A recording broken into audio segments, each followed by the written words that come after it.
Armour Digital Display Systems is one of India's leading digital OH media owner and solution provider. The company has got massive footprints in the railway media space with media in some of India's leading railway stations. Mr. Anil Hirani, Managing Director of the firm, is talking to us today and sharing his perspectives on the new opportunities in the railway media space. Mr. Hirani, thank you very much for talking to us today. Mr. Hirani, straight away I'll get across with the questions. Indian Railways is launching massive modernization of the railway stations. Do you see great opportunities for your firm and other firms in this particular space? I believe that what the railways has planned now, wherein they are trying to privatize the railway stations. Some bids have come for privatizing these stations, wherein they want to the services also to be privatized. This will overall improve the quality of the railway station that we have from today.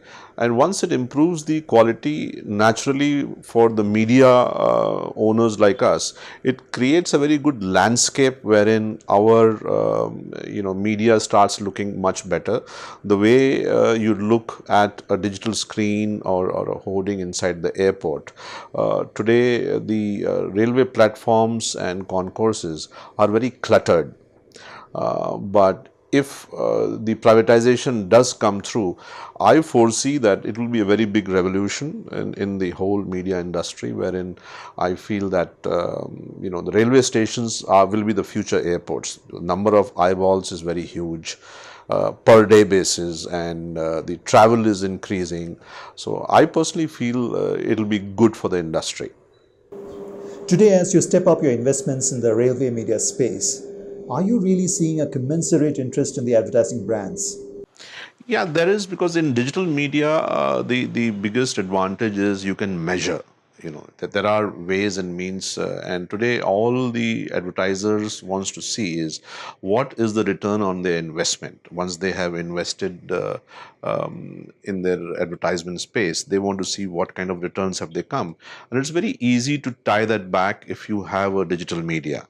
So the interests among the the agencies and as well as the companies as the advertiser is increasing a lot in digital space. So we expect good amount of traction to come into digital media, and we expect the business also to increase in digital media specifically. Content is a very vital component of digital media because that's what engages audiences. So, in what way are you able to develop the kind of content that will keep audiences engaged with your media and, as a result, consume all of the advertising that happens there? Now, when you talk of railway stations, the compelling content over there is naturally the arrival departure of the trains, which is given to us by the railways. So it is very compelling for a person to have a look at the screen as to which platform the train is, what time is it going, whether it is on time or not. So this is one of the best contents which railways itself is giving us.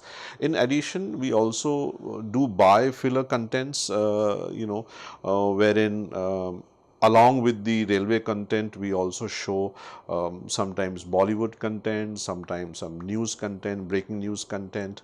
When it comes to sports, we also show some content which we buy from outside, maybe the best goals or IPL content. Such contents are helping us to increase the number of eyeballs actually. Most of the new technologies that we are talking about in the OH media space are actually quite tailored for digital media. I mean, talk about augmented reality, virtual reality, and such other things. So, are you really planning to invest in some of these interactive technologies to augment your own media?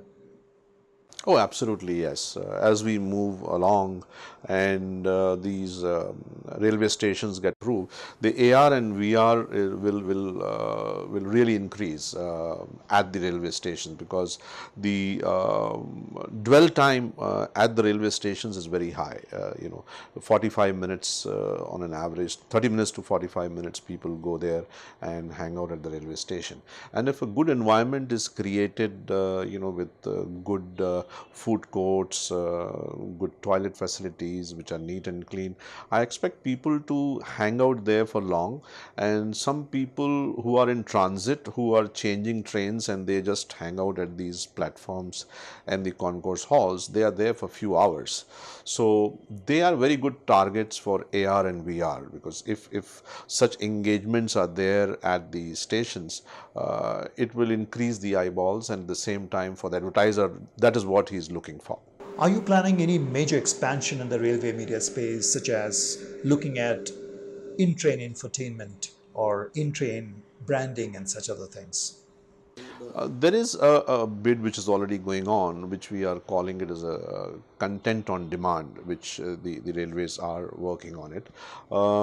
We are part of a consortium on that, wherein there will be inside the railway station, there will be an app, and you could be able to see on the Wi-Fi whatever content you want. You could see a comedy show, you could see a movie if you're in the train for longer time. Whatever you need, you can choose those contents. How you have in-flight entertainment, there's an in-flight train entertainment system which is coming along, so we are part of a consortium over there, and we have bidded for that bid already.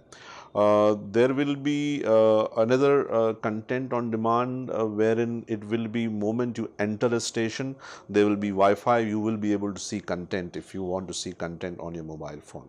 So that's another bid. We are right now working on inside the train.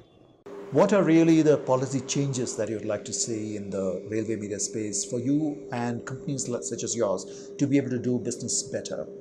When it comes to railways, we have been working in the railways for more than a decade. We understand exactly how railways work. We have been very focused in railways on the concourse halls, on the platforms, and we would like it to be treated as a passenger amenity. When the passenger comes, he is in a hurry, and he is looking left and right for information. Where is his train from, which platform?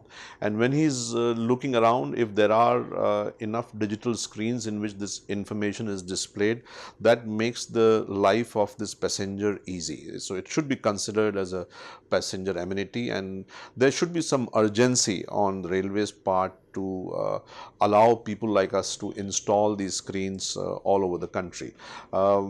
It takes about anywhere from 3 to 8 months for a tender to come out, and then we get the tender, then we deploy the screens. Deploying itself takes about 60 days time. So if you see the cycle of a station from the time they decide to install a digital passenger information system is anywhere from 6 to 8 months. This time we would like it to be cut short. There should be a policy wherein if we want and the station owner wants, the commercial department wants, we should be able to immediately deploy and cut this ribbon, so that in 2 to 3 months time we are able to install these screens.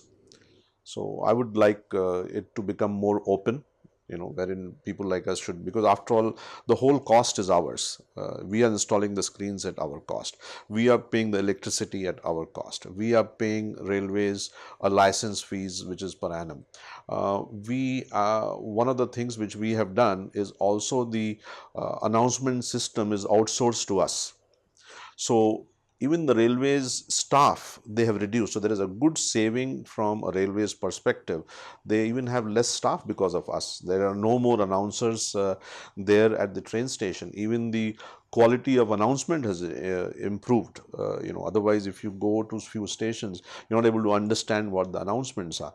We have invested good amount of money on speakers, on amplifiers, and digitize the whole audio system. So for railways, it's a big saving. It is a big winner for them all the way, wherein to their passenger they are able to give such a amenity which is world class, with no cost to them and saving to them. So I would say, seeing all this, railways should definitely come forward and allow people like us more and more to take over these stations.